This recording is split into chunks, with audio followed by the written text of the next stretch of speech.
tudingan dugaan penipuan jual beli kendaraan mewah yang melibatkan presenter kondang Uya Kuya serta selebgram Dennis Karyesta, Medina Zain dikabarkan saat ini tengah menjalani perawatan di rumah sakit selama 2 minggu ke depan. Hal itu diungkapkan melalui kuasa hukumnya Rasman Arif Nasution yang kemarin akhirnya melakukan klarifikasi ke hadapan publik. Namun di tengah momen itu, Dennis tiba-tiba muncul menemuinya dan membuat suasana semakin panas.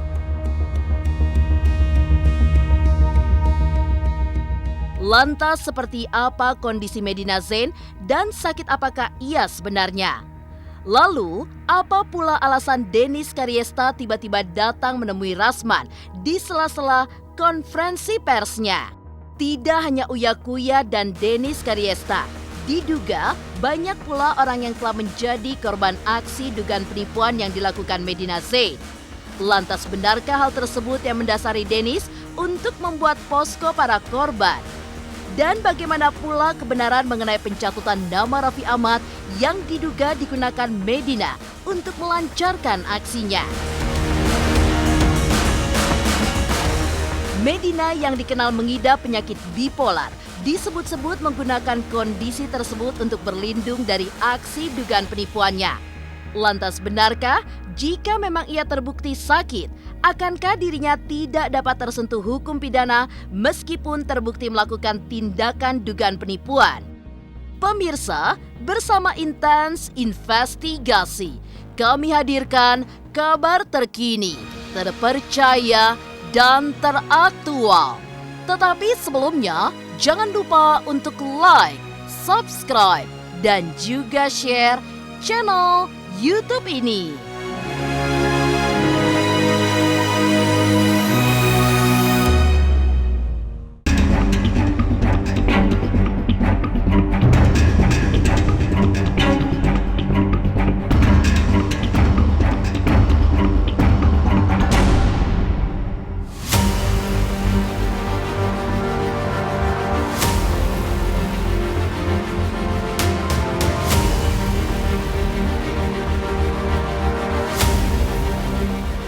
Pemirsa Intens Investigasi, konflik antara Medina Zain yang diduga melakukan tindak penipuan jual beli mobil terhadap Uya Kuya dan Dennis Karyesta semakin bergulir panas.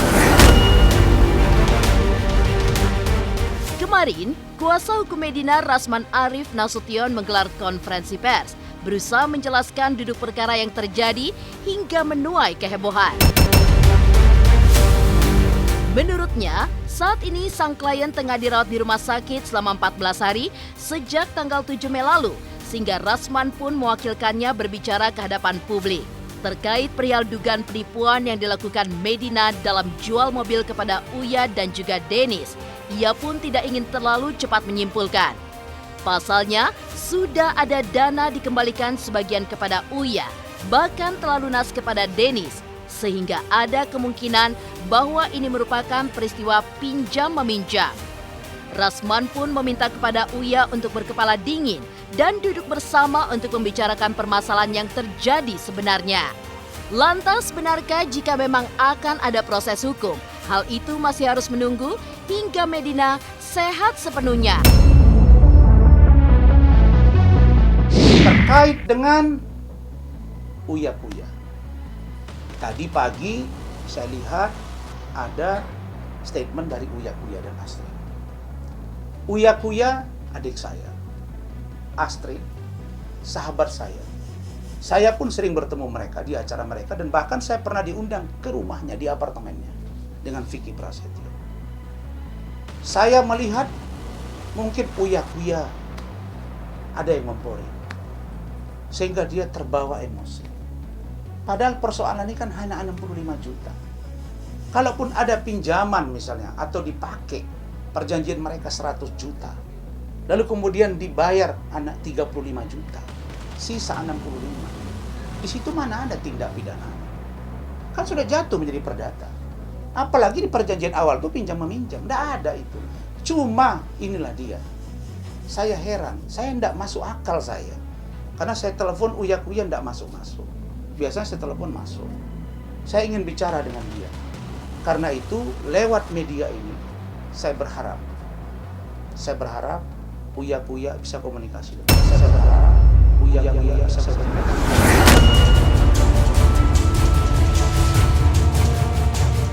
Katanya pengacaranya Mbak M ini bilang bahwa kasus dengan Uya ini adalah bukan kasus tapi adalah soal pinjam meminjam uang. Itu jelas-jelas nggak benar. Kan udah gue bilang dari awal. Ini bukan dia nggak minjem duit sama gue, tapi dia menjual 2 mobil ke gue dan ternyata mobil fiktif.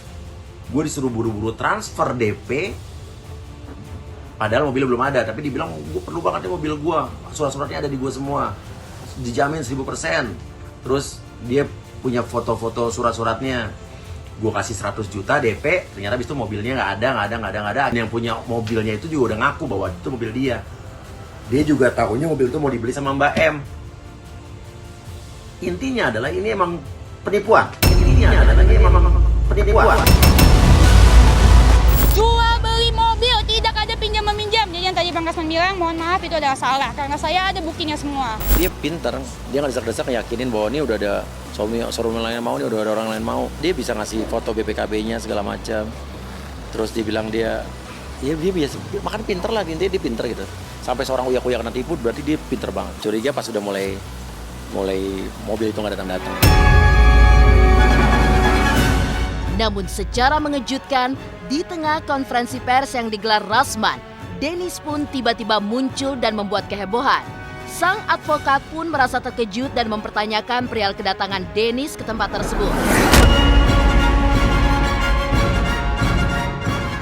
Dennis pun mengaku dirinya datang sebagai media yang juga ingin meliput konferensi pers tersebut. Suasana pun semakin memanas, namun Rasman tetap melanjutkan maksud dan tujuannya terkait permasalahan Medina Zain. Di sisi lain, Dennis pun juga mempertanyakan alasan Rasman masih mau mewakili Medina sebagai kuasa hukumnya.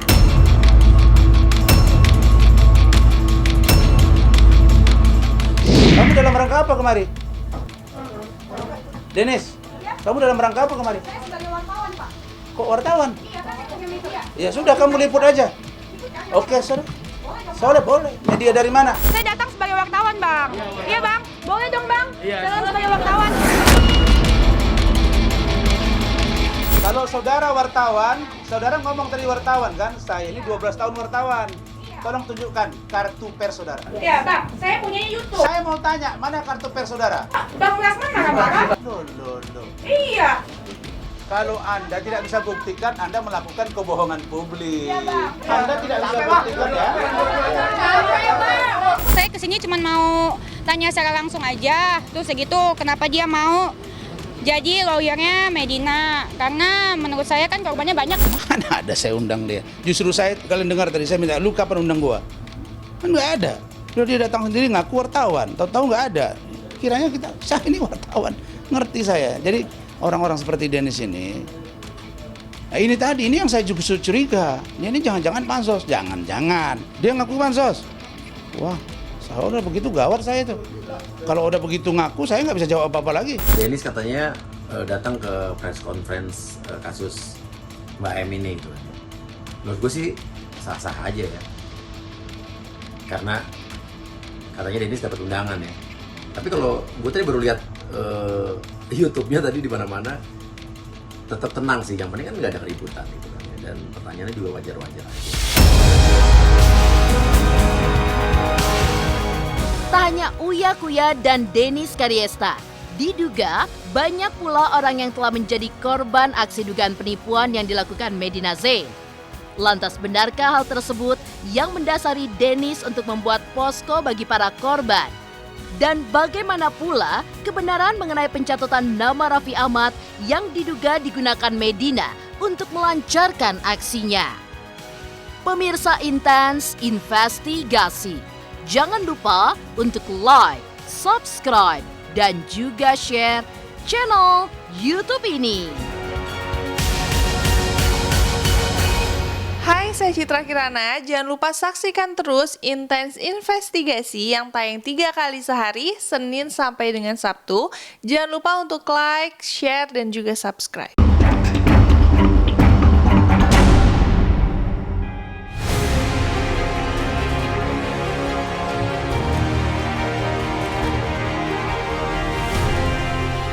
Ya, seperti diketahui, kasus dugaan penipuan yang menyeret nama Medina Zain memang bukan kali ini saja membuat heboh. Jauh sebelumnya, ia pun juga tersangkut kasus penipuan travel umroh. Sejak itulah satu demi satu bermunculan kasus-kasus lainnya.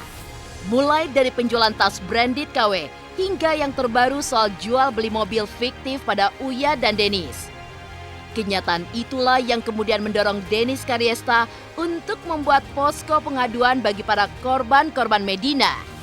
Hal ini tentunya karena banyak dari mereka yang tidak berani untuk mengambil tindakan karena satu dan lain halnya. Di sisi lain, Rasman pun secara tegas mempertanyakan kapasitas Denis untuk membuat posko tersebut. Lantas benarkah hal ini membuat Denis terancam akan dilaporkan oleh pihak Medina? Kapasitas apa Denis Cadel ini membuka posko? Apakah dia penegak hukum? Lapor dulu ke polisi, baru polisi buat posko. Ini kok dia pandai-pandai buat posko, sebagai apa dia? Legal standing kau apa? Membuat posko untuk menerima pengaduan orang yang katanya ditipu oleh media. Ini berlapis-lapis. Kau tanya pengacara senior manapun di Indonesia ini. Makanya saya tidak mau komentar terlalu gegabah. Walaupun kalian lihat saya orangnya keras tegas, sebenarnya saya penuh analisis.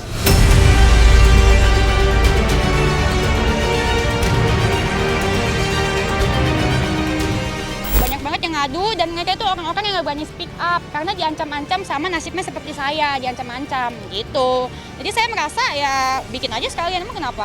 Toh itu juga saya bikin posko itu tujuannya baik untuk masyarakat biar lebih aware, tidak ada korban-korban selanjutnya. Dan saya yakin kali ini polisi Indonesia itu semua sama di mata hukum. Dan saya yakin ini udah parah. Banyak kan korban-korban yang sekarang udah pada ngadu, ketakutan Ya. sama gertakan dia. Nah Mau sekarang dilaporin polisi, mau Iya. diapain sama dia. sekarang ibaratnya semua jangan takut buat speak up, jangan takut buat bikin LP. Malah udah ada beberapa yang mau lapor bareng, tapi bukan bareng tapi masing-masing laporan jangan bareng-barang, masing-masing aja. Ya, biar banyak laporannya. Semua yang pada ketipu sekarang udah pada berani buka mata.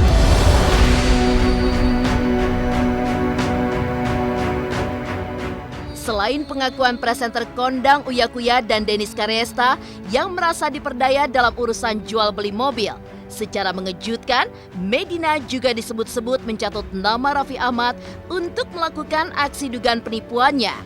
Kabarnya, Medina menawarkan kerjasama dengan pabrik kosmetik dengan mengatasnamakan Raffi, yang ternyata hanyalah fiktif belaka.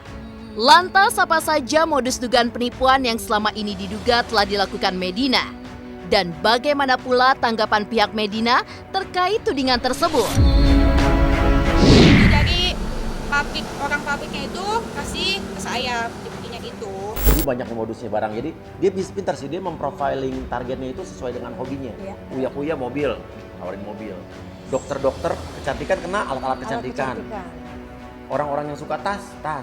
Nanti ada lagi, saya tahu korban-korban berikutnya yang soal travel masa lalunya nih, ada nih. Perjalanan umroh, banyak nih. Untuk Raffi Ahmad, saya dapat info katanya ada transferan yang masuk ke yang katanya untuk program atau untuk endorse untuk Raffi Ahmad, lalu kemudian uang itu tidak sampai. Nah, saya minta itu nanti coba kita pelajari. Alangkah indahnya kalau Uya Kuya, Raffi Ahmad kan bisa komunikasi ke saya. Kita duduk, Bang, ini Bang masalahnya. Biar saya pergi ke sana. Ini banyak banget korban-korban yang kemarin takut untuk melapor karena diancam atau ngerasa aduh ribet deh gitu. Tapi dari akhirnya banyak orang yang mengalami kasus yang sama, harusnya kita berpikir kasihan nih kalau tidak dilaporkan, tidak ada efek jerak, korban-korban makin banyak. Justru kalau kita sayang dengan Mbak M, kita ingin menolong dia, ya harus merasakan efek jerak biar nggak ngulangi lagi perbuatannya. Karena kalau didiemin, nanti ini dia nggak akan bisa sembuh. Ya, jadi mari kita sembuhkan dari penyakit tipu menipu ini.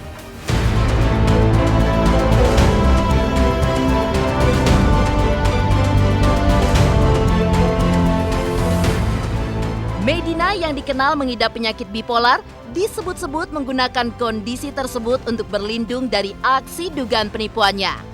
Lantas benarkah jika ia memang terbukti sakit, akankah dirinya tidak dapat tersentuh hukum pidana meskipun terbukti melakukan tindakan dugaan penipuan?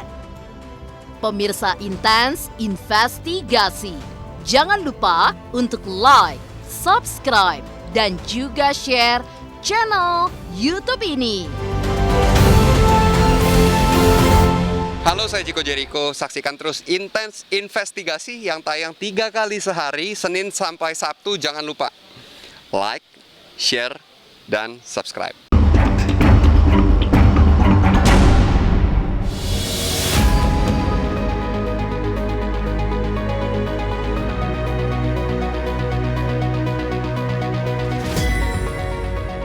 Di tengah heboh kasus dugaan penipuan yang menyeret namanya, kabar terkait dirawatnya Medina Zain di rumah sakit pun tidak pelak mencuatkan kontroversi lainnya di tengah publik. Seperti diketahui, memang Medina Zain mengidap penyakit bipolar selama beberapa tahun belakangan ini. Hal itu pun dibenarkan oleh Rasman sebagai kuasa hukum bahwa Medina memang benar sudah dirawat sejak 7 Mei 2022 lalu. Untuk memastikan semuanya, ia pun sudah menanyakan kepada pihak keluarga, bahkan akan secara langsung mengunjungi Medina di rumah sakit. Lantas benarkah jika Medina memang melakukan dugaan penipuan dalam keadaan sakit? Itu artinya dirinya tidak akan bisa disentuh oleh hukum pidana. Medina Zain itu tanggal 7 Mei 2022 sudah dirawat di salah satu rumah sakit di Bandung. Dan Medina itu setiap hari selalu chat saya. Dan di situ disebut dirawat untuk 14 hari ke depan. Berarti tanggal 7 sampai 14 hari ke depan. Sakitnya apa? Adalah sakit bipolar. Bukan pura-pura saya akan berangkat ke sana. Insya Allah hari Kamis atau hari Jumat. Saya akan cek, saya akan tanya dokter. Kalau ternyata dia sakit benaran, maka yang menyebut dia pura-pura itu berurusan personal. Sekarang masalah kan bukan cuma duit gue doang, duit orang banyak banget yang harus dibalikin. Gue nggak marah-marah. Gue sekalinya marah tuh saat dia bentak gue aja, gue bentak balik udah gitu aja. Gue tau ditipu aja, gue pada saat itu nggak langsung bilang lo nipu gue ya. Gue masih ikutin permainannya dulu, masih main mikirin perasaan dia.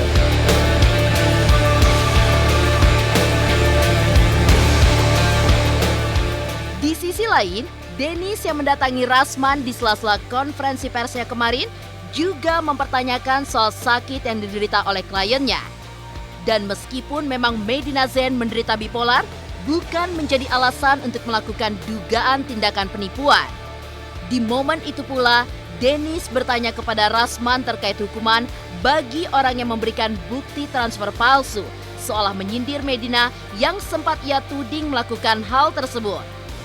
Di sisi lain, terkait kemungkinan yang disebut oleh Rasman bahwa antara dirinya dan Medina adalah peristiwa pinjam-meminjam, Uya Kuya pun juga menunjukkan bukti bahwa memang di antara mereka terjadi jual beli mobil, yakni sebuah surat perjanjian jual beli yang sah dengan materainya. Saya mau nanya, apa pasal dari penipuan kalau bikin bukti transfer RTGS palsu gitu? Kan udah dijawab, tadi kan saya tahu, tadi kan saya nggak tahu, 5 tahun ya. Oh gitu, terus katanya bisa dilaporin. Oh ya udah, laporin lah. Nih, aku udah ngoceh-ngoceh, tadinya aku udah baik-baik. Nih, katanya mau ke BCA, nih. Udah lihat Om, tuh nih bukti transfer palsu yang dia berikan, nomor referensi saya dan nomor referensi Uya itu sama. Harusnya kalau gua transfer elu sama elu, nomor referensinya beda. Dan detiknya dan jamnya pun sama gitu loh. Ya pasti palsu kan duitnya nggak nyampe. Ujung-ujungnya setelah upaya berapa lama setelah saya ngoceh-ngoceh, tuh setelah ngoceh-ngoceh dia transfer saya tuh 5 juta. 10 dulu nggak apa-apa, oke, tapi dia transfernya 5 juta, tuh, baru bisa store 5, ini 5 lagi, tuh, ini 5 lagi, tuh, supir gua aku udah sabar tuh sekitar 2 hari, seharian. Jam berapa beres? Karena mobilnya tak kunjung datang. Jadi saya dan Uya tidak pernah meng-cancel mobilnya, tapi kita udah DP, mobilnya nggak pernah ada. Mungkin dia bipolar, mungkin. Tapi bipolar itu tidak bisa dijadikan alasan untuk menipu. Marsyanda bipolar, apakah dia menipu? Enggak kan? Bipolar, ODGJ, saya juga suka sama orang-orang ini. Saya tiap minggu saya ke panti ODGJ kok. Gitu, makanya. Jadi menurut saya ini bukan alasan untuk menipu. Gitu, ini kriminal. Gitu. Dan korbannya bukan satu, bukan aku sama Uya doang, Mbak. Pasalnya bikin bukti transfer palsu itu apa, Bang? Saya mau tanyakan. Iya, saya nanya. Iya, itu jatuhnya pasal pemalsuan. Pemalsuan dokumen. Itu serius memang pasalnya. Oh, serius. Serius. Itu serius. Apa itu ancamannya, Pak? Oh iya. Itu bisa ditahan dan ancaman hukumannya di atas 5 tahun. Tapi tidak boleh kita mengatakan orang melakukan penipuan pemalsuan. Yang berhak itu adalah penyidik dan yang memponis itu adalah hakim. Kalau buktinya udah ada gimana, Bang? Bikin juga barang. Jadi begini, kalau buktinya sudah ada, suruh orang yang merasa dibohongi itu atau yang dipalsukan itu lapor polisi dan atau hubungi saya. Gue nggak mau ini dibelok-belokin jadi seolah-olah ini kasus perdata. Ini penipuan. Ya, terus ada lagi jangan lupa ya, pemalsuan bukti transfer. Ya, dan ini korbannya udah banyak. Ini udah bisa dibilang kalau pasal 379A ini adalah udah jadi mata pencarian. Ya kan? Ini bisa kena banyak 3 pasal nih dari gua aja yang menurut gua bukan orang hukum tapi keluarga gua orang hukum. Jadi ini ingatnya jangan sampai ini dibelokkan jadi seolah-olah ini adalah minjem duit.